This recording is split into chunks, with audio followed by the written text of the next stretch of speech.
soldiers in the middle, philosophers, and you've heard the expression philosopher king? So those are going to be at the top. You get the impression, by the way, that there's far more of these than, or less of these than these, and less of these than these, right? And so it's an elitist system, and what he believes is that from the get-go, from birth, some individuals are destined to be here. They have somehow a soul that understands wisdom and virtue better than other people.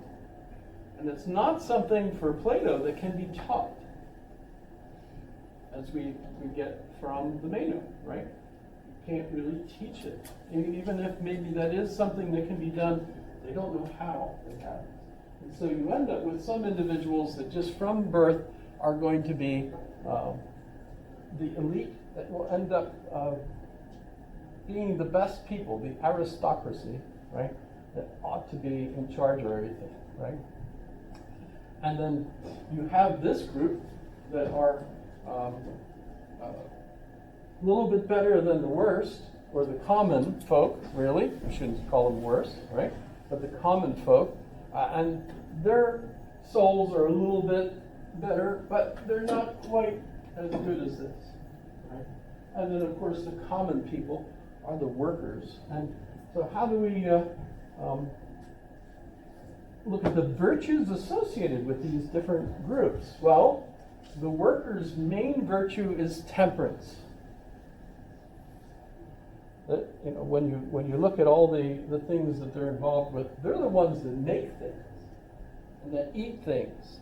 Well, everybody eats, but the thing is, how much is enough, right?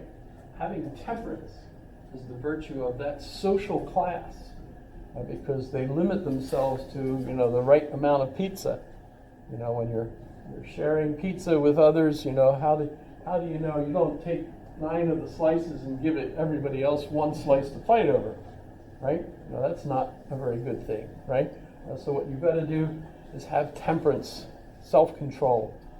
And by the way, that's still one today that, when you do psychological studies of young kids and they put candy there for the kid on the table and say, I'm going to leave now for a minute, but leave the candy alone, don't eat it. Because if you leave it there, I'll give you 3 candies when I get back, right? And something like that, right? Then they leave, and the kids are all, and they're on camera, of course, and they're fighting over whether or not they should. And the kids that eat the candy instead of waiting, we know that when they're in college, they're going to be dumb. They're the kids that have no temperance, no self-control. And what we come to learn is that learning self-control and patience and those kinds of things actually lead to a better life for the people that learn them. And is it something you can learn, or is it something that you're imbued with from the very beginning? It looks like even in modern psychological studies that kids have that characteristic from early on. And as a result, you can kind of map out that these kids aren't going to do very well because they need to have temperance and they don't have it. These kids, on the other hand, already have temperance and they're going to go to Yale, UAA, one of the elite schools, where they're going to blossom, into all the kinds of things that they need to be in order to be successful the rest of their life. That could be funny. It was funny. So the workers are here, right? They're the ones that do all the stuff. Because for them, the reward is physical stuff. Physical stuff, right? These folks, on the other hand, have more soul somehow. And as a result, they can stand to not have stuff. They still need the basics and everything, but they could be the football players that get out there on the field and the coach tells them, run into the other guys, and they do, blood streaming down the head, and And of course everyone's on the sidelines, you know, and the little tutus going, push him back, way back, push him back, way. And they go out and they do that, you know, and so on. And they're the heroes, you know. And why are they doing this to themselves, suffering the way they do? The better reward for them is a social reward. Being held up as the hero football player, you know, for the school, or the person that you know flies the helicopter to rescue the 4 soldiers, despite the fact that he's under fire, but he saved their lives, right? That was what was important to him. He could have died, but instead he did rescue them, and he had to wait until he was almost as old as our president before he finally got his award. That was just on the news yesterday. I don't know if you saw Captain somebody. Didn't memorize his name. However, so the award here is a social reward instead of a physical reward. And then these folks, this is where you get the higher education, the idea of higher education. What's the goal of higher education? Not getting a better job. Knowledge for the sake of knowledge itself is what that group is supposed to be excited about. Solving the puzzles that they have in their head, answering the questions, the kinds of things that Socrates is asking. It's not going to get you a better job historically, right? Jobs weren't based on that at all, right? In fact, that social class that had the time, the leisure time. School is leisure, by the way. You know, whoever had time to go to school had leisure time, because you don't have to work in order to feed yourself or your family, right? But so the individuals that are up here are folks that are mentally curious and want to find solutions for things. So when Plato gives us the virtues associated with these social classes, we get temperance for this group, we get courage for this group. Courage. You have to be brave to fly a helicopter into fire at night to rescue 4 soldiers in Vietnam that are going to die unless you get them out of there, right? And this group, their virtue is wisdom, is learning, is what they love best. And by the way, if you have a society that's developed this way, so that everybody gets to fit into the right social class that they belong in, then what you have is an ideal government, basically, right? A republic. And the republic is going to have justice for everyone. Justice because everyone gets in their right place. Right? So that's your res publica.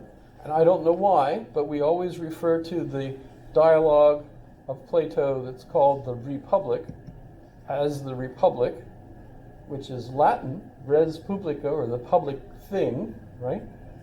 In Greek, it's the politeia, because it's a polis, you know, talking about a government. But so, this next class, we should look at the Republic, because there's lots of other items in there. There's 12 books, not just the one dialogue, and it's interesting how it all works out. So this is his psychology, basically. And if you go back to the test, notice that Plato describes 3 different types of persons in his psychology. What are the characteristics of each? Which would you use to describe yourself? Yes, Andy.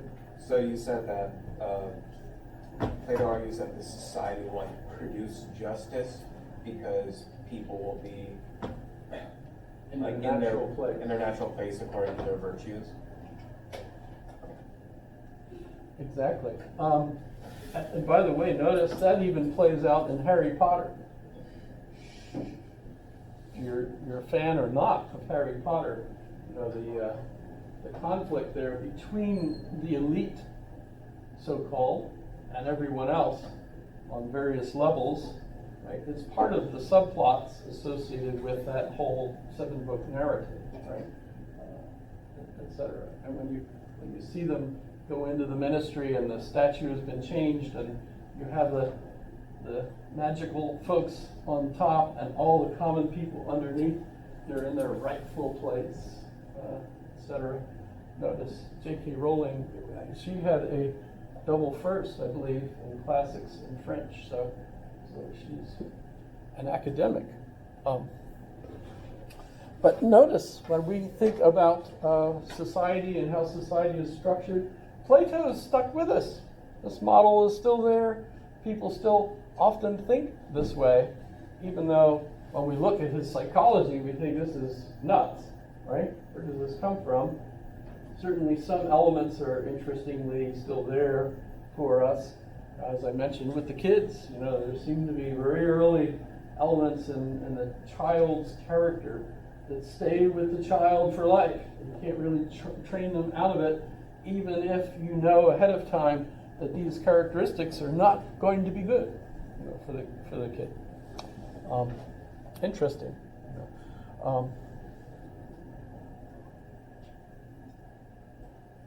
Women know the difference between boy children and girl children.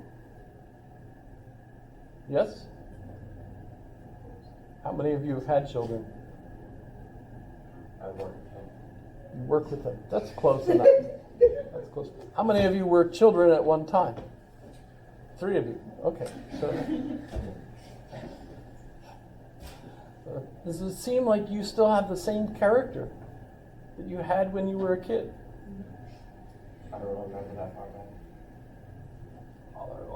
You just need to click your heels together and you'll remember it. Sorry, that's just fun.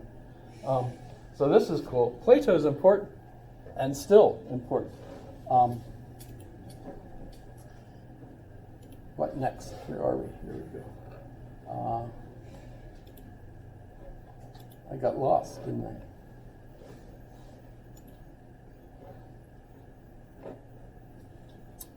Where do I want to go? I wanted to go to the syllabus, but I can't find it now. I think you got to the test from the syllabus. If you hit the back arrow on the test, we'll do that. Go to the second content tab. Or the first one, I guess. Second tab, that one, and then hit syllabus. There we go. Good job. I'm the person that made this mess. You guys have to deal with it.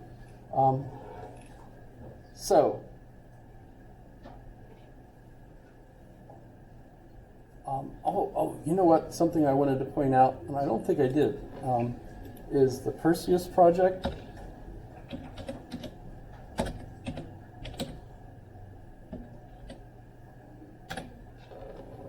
It's really now called the Perseus Digital Library, and I'll go directly to the Greek and Roman materials. Did I show you this before? Just the MIT one. Pardon? Just the MIT one. Oh, okay.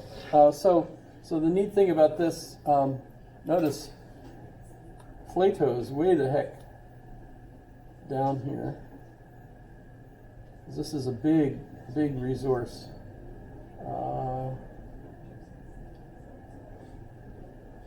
How do you spell P? O? If you hit Control F, you can type in this name and it'll show you. I'm almost there. There he is. No, that is, you could easily miss it because it's just the word Plato. But then once you get there, you can go and look at all the different ones. They don't seem to be in any particular order here. Pythagoras, Meno. So did we finish with the Meno? Not really, but there's still a lot that we can talk about in the Meno. There's multiple versions of the Meno. the Euthyphro, Crito, Phaedo. Let's take a look at, oh, there's the Laws, there's the Republic. So we could go, now notice if you go to the Republic, you have your option of looking at it in the original Greek, or at least as close to the original as they have, but you can also focus on the English, so you could switch back and forth.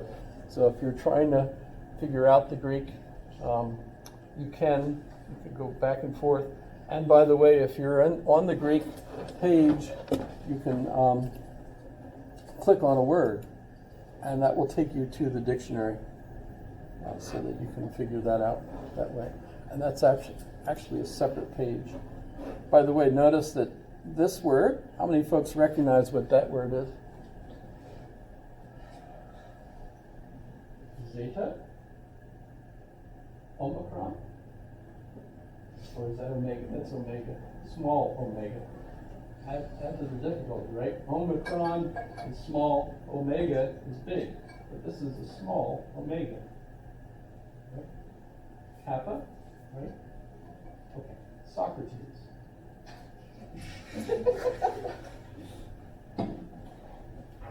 Yes? Socrates, right? Just so you know. It's fun. And if, yes, go ahead. Read that? Can you read the whole paragraph? It would be worse than my French.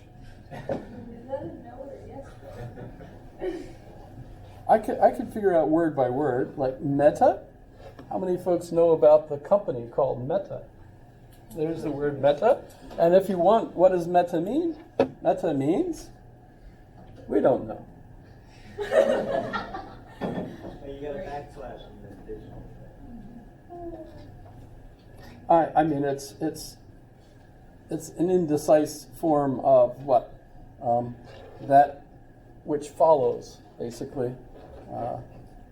So would it be boring? Yes. If I tried to read this, it would be. But glaucon, this is glaucon, or in the Greek it's glaucos. Glauconos, actually, right? Because that's N-O-S, glauconos. And he's a particular individual. Glaucon in the argument is going to be